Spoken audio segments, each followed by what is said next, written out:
Praise lord. వాక్యంలోకి వెళ్లే ముందు ప్రార్థించమని. స్తుతులకు ఆశీనుడైన దేవా, నీకు వందనములు, నీకు స్తోత్రాలు. నాయన ప్రభ, దయగల మా తండ్రి, నీకు లెక్కలేని స్తోత్రాలు చెల్లించుకుని ప్రభ.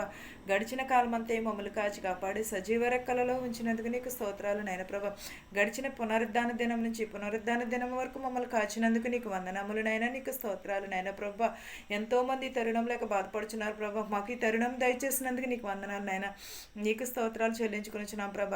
వాక్యం ఎడల మేము వినయమును విధేయతను కలిగి జీవించే భాగ్యమును దయచేయమని అడుగుచున్నాం ప్రభ. వాక్యంలో మెలిగే భాగ్యమును మాకు దయచేయమని అడుగుచున్నాం ప్రభ. విని దాని ద్వారా మా వాక్యం ద్వారా ప్రభ మారు మనసును పొందుటకు సహాయం చేయమని అడుగుచున్నాము ప్రభ.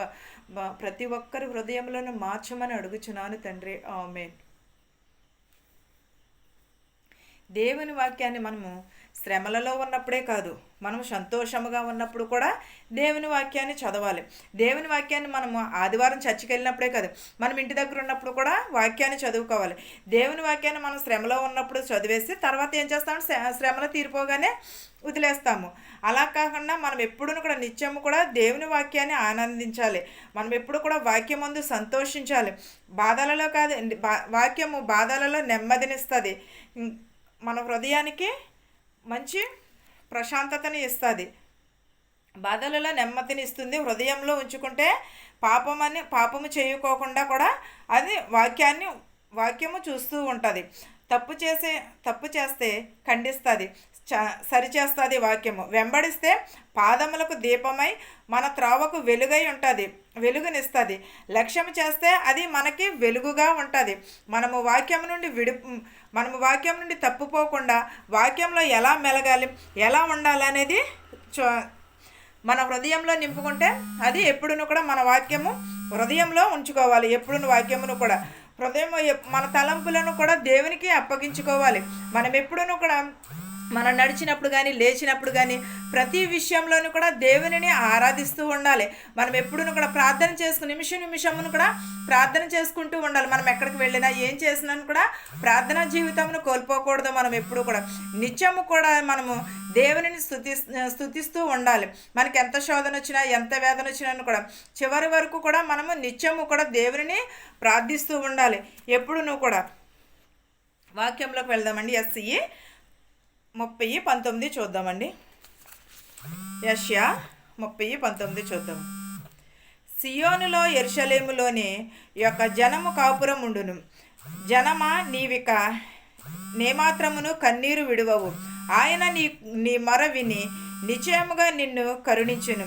ఆయన నీ మాట వినగానే నీకు ఉత్తరం ఇచ్చును. సియోనులో యెరూషలేములో యొక్క జనములు కాపురం ఉండును. ఆ కాపురం అన్నప్పుడు వారు కన్నీరు విడుచుచు ప్రార్థన చేసినప్పుడు, వారు ఎప్పుడునూ కూడా కన్నీరు విడిచి ప్రార్థన చేసినప్పుడు నీ ప్రార్థనని ఇంకా నేను మరువనని చెప్పుచున్నాడు. జనమా, నీవిక ఏమాత్రమును కన్నీళ్లు విడువవు.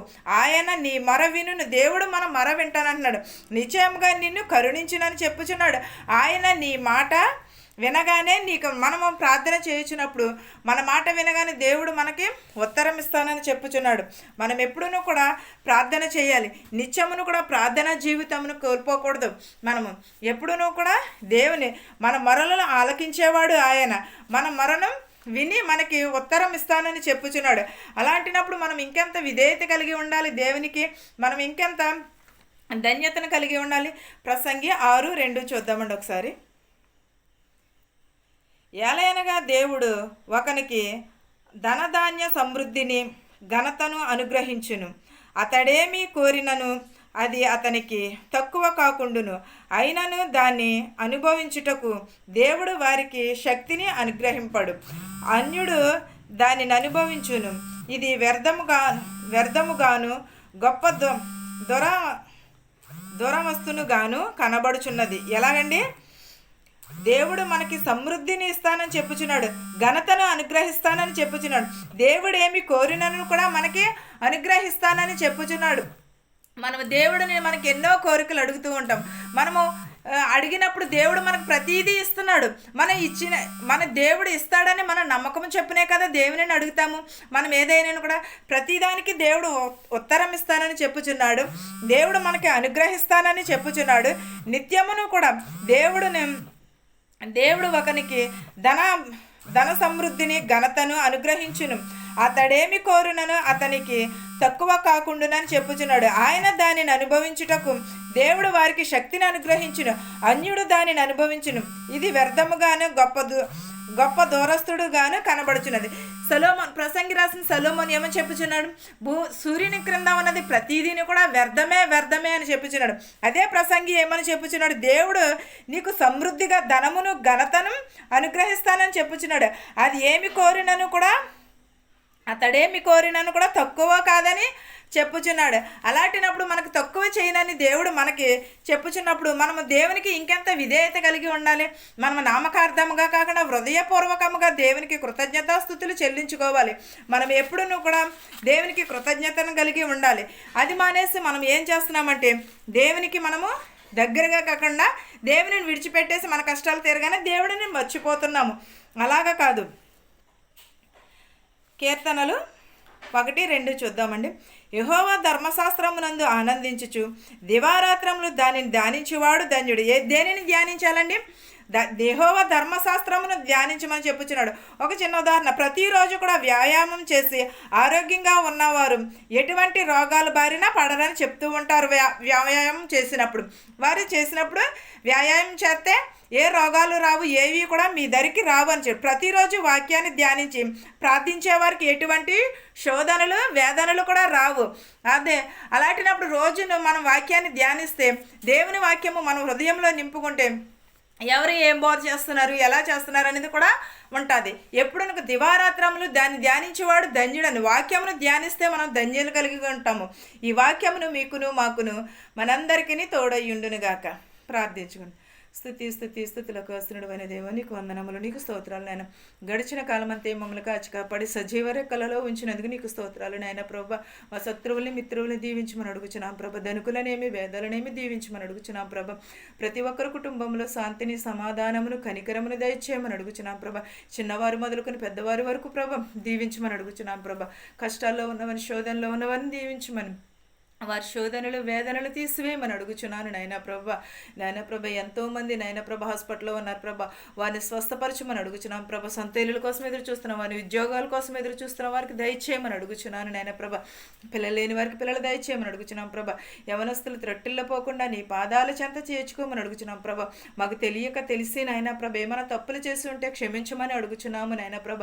మా నోటి ద్వారా కానీ, మా చూపు ద్వారా కానీ, మా నడత ద్వారా కానీ నాయన ప్రభ మేమేమైనా తప్పిదములు చేస్తుంటే క్షమించమని అడుగుచున్నాము నాయన ప్రభ.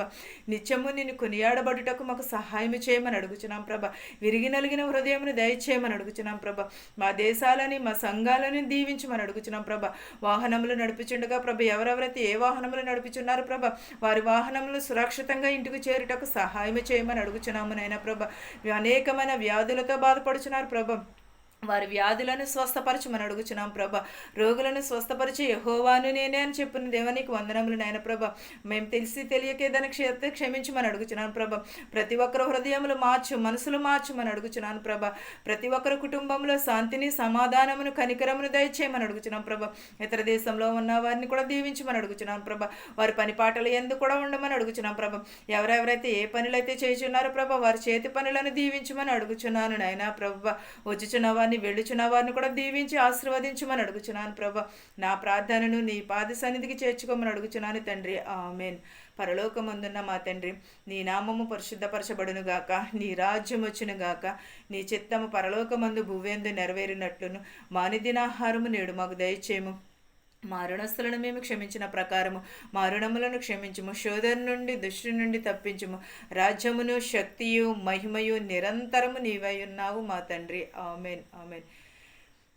నా సదాకాలము మీ అందరికీ తోడయ్యుండును గాక. ఆమేన్.